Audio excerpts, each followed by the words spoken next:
Hello, guys.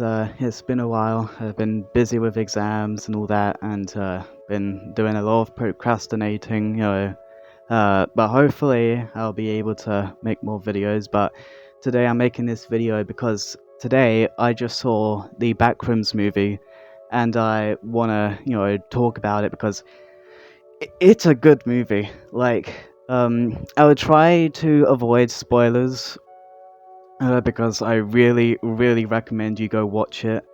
Uh, it it had me surprised that some of the twists and turns it had, and just didn't know how it would where it would really go. But I mean, seriously, this movie, it was fun to watch, especially being able to you know sort of notice that a lot of the references in Kane's videos being shown in the movie. There's some stuff that was shown in some found footage videos, especially a lot of stuff found in the um, found footage free stuff that keeps getting referenced in this as set pieces and all that.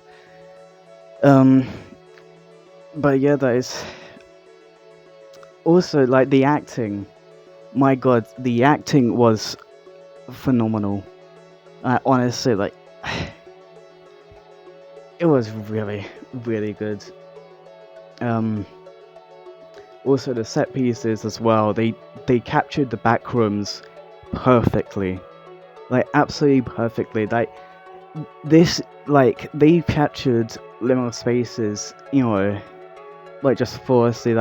And especially because Kane, is a part of it, and he loves liminal spaces. I mean, seriously, like he has three series about liminal spaces. The Backrooms, The Oldest View, and People Still Live Here, which both of those are also pretty good, and I recommend you watch those. Um, but yeah, I really enjoyed the not video, film, and I thought it. I mean, I don't know. It's kind of hard for me to think of anything that I didn't like about it because the whole time I was just sort of smiling. I mean, I also love that Kane's music was used in this film. You can hear it in the background, and it's just so good to see that you know the Backrooms music made for the Backrooms is being used for the film. Um, what else? What else can I talk about?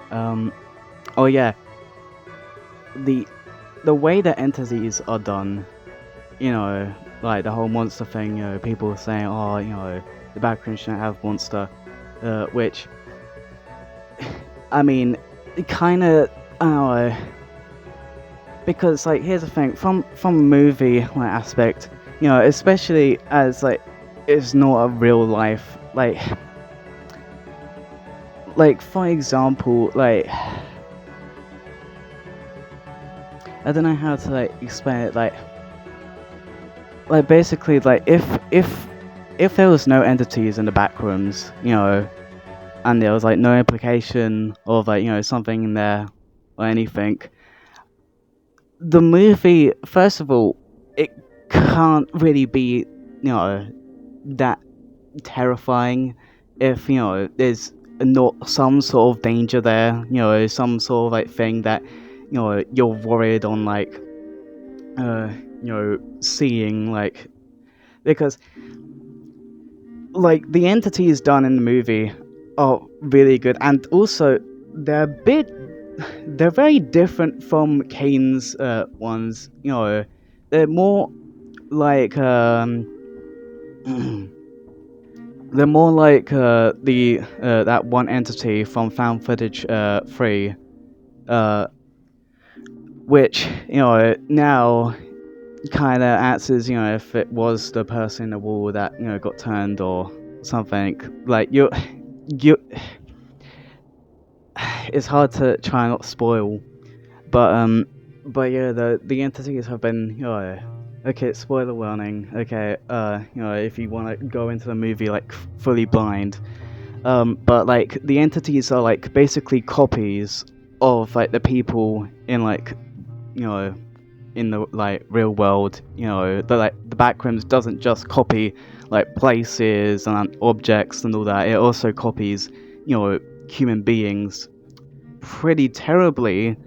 But like I feel like the perfect copy, the nearly perfect copy was the copy of Clark, which, speaking of him, my god, I did not expect him to, like, sort of take, like, go down, like, this, like, path of, like, sort of insanity, and, like, sort of just, like, accept and love, like, the, Backrooms and all that. And in that scene where, Mary, I think her name is, Clark's therapist,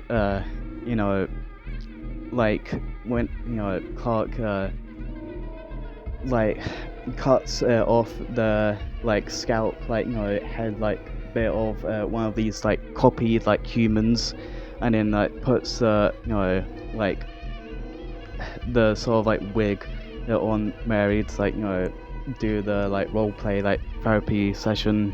Look, I'm not good with improv. Like, it's very hard for me to, like, come up with something to, say. But I really enjoyed the movie. I feel like the ending was pretty good. It didn't like gave you like a lot of like answers. In fact, a lot of questions, and also made me wonder of like why the entities before, because it seems like the entity from like because at the beginning of the movie, yeah, again, like I'm just gonna say that like I'm gonna put something saying I'll go into spoiler territory or something, because I just need to talk about it for this part to make sense. But at the beginning of the movie, you are in the POV of a async, hazmat researcher guy, and he's been like separated from his team and trying to like find a way back. But while trying to do that, he encounters the entity, which, seriously, I'm very happy with the way that they dealt with the beginning part, because you don't fully see it. Or at least I don't know if it's like, I don't know if it's the same entity, like the Clark copy, or if it's like a different entity, if it's like, the, stick figure life form, entities from like, Kane's series. I don't know. But I also wonder, like, where are the life forms? Which makes me wonder. And I have a theory that in the beginning, when the Backrooms was like, first like, sort of like created or opened, when it, it was first like revealed, it, it like, slowly started to like, sort of like copy like places, but also, try to like copy humans. And at first, it does a really terrible job at copying humans, by creating like these like weird stick figures that like things that like move like weirdly and just like unnatural, which I think that like over the time that the Backrooms has been open, it's been able to like create better copies of like humans, and they're still not perfect, but they they look more like humans instead of like strange like gangly wires, you know. But I don't know, like I don't know if that, if if that is the case, the Backrooms like sort of like learning and like sort of evolving, it's like copying or something, or if the copies and the life forms are separate, which does make me wonder. Um, hmm, uh, yeah. I think I'd rate the Backrooms probably a 8, like 8. But I loved it. Like there are some like things I was like, and like, I mean, seriously, like the ending is a bit, I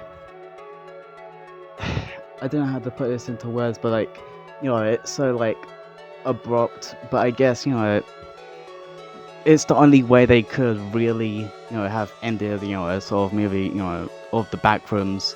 There's no real like conclusion, no like, oh, we saved the day, we, closed the Backrooms. No, like the thing I love about this movie is that it's like it's not basic. It doesn't follow like a formulaic, plot or like theme or like whatever. It's like very abstract, which is what the Backrooms is. Um, but yeah, though, I enjoyed it, and also went out to see it with like my friends and all that, and they enjoyed it too. But yeah, I recommend that you go see the Backrooms, and hopefully I'll have some motivation, or be able to stop procrastinating some videos that I want to start making, and you know start like having a more consistent upload schedule. But yeah, but I can't make any promises though, as I still have like 2 exams, which I'm most likely gonna fail. But anyway, I'll probably make a video about the Amazing Joe Circus last act as well, talking about that. Um, you know, as I'm gonna see it in theaters, and yeah. Bye. Okay, one thing I wanted to mention that I kind of forgot to mention at the beginning of this video is that, today, earlier, like, I was scrolling YouTube, and, like, on the exact day I'm going to watch the Backrooms movie, I see that someone has uploaded the whole film on YouTube. They literally recorded it, on their phone and all that, and uploaded it to YouTube, which is insane. Like at the time, it was like uploaded 6 hours ago, and I mean, I do wonder if it's still up, but like, it was exactly the whole entire movie. Like, it was like 1 hour and like 40, like 8 minutes, I think. Like, I mean, I don't know why someone would do that, as it would obviously get taken down. Like I feel like like filming like a little scenes, like if you're like want to like, I don't know, show your reaction, just face like the camera or like stuff. But like this person like just recorded all of it, which I find pretty scummy, because I mean, seriously, like, why? Like, do it to a film that doesn't really deserve money, like a bad film, like, not the Backrooms, not with like especially with like creators that like you know like this is their first like project. I mean, I've been noticing that there's been uh, a lot of YouTubers creating pretty good horrors, like Iron Lung. I heard that's good. Obsession, forgot his name, but the guy that like has a channel called That's a Bad Idea, which is crazy to me that it's that guy that made Obsession, because like I remember watching like That's a Bad Idea like skits, uh like years ago, um and I was like, oh, these are like pretty funny. And then when I heard that, oh, they made a horror movie and it's really good, I was like, oh my god, that's that's good for them. um Now, Kane Pixels, with this movie, uh, yeah, I went off track a bit, but yeah, though I can't believe someone uploaded the whole movie. Okay, bye again.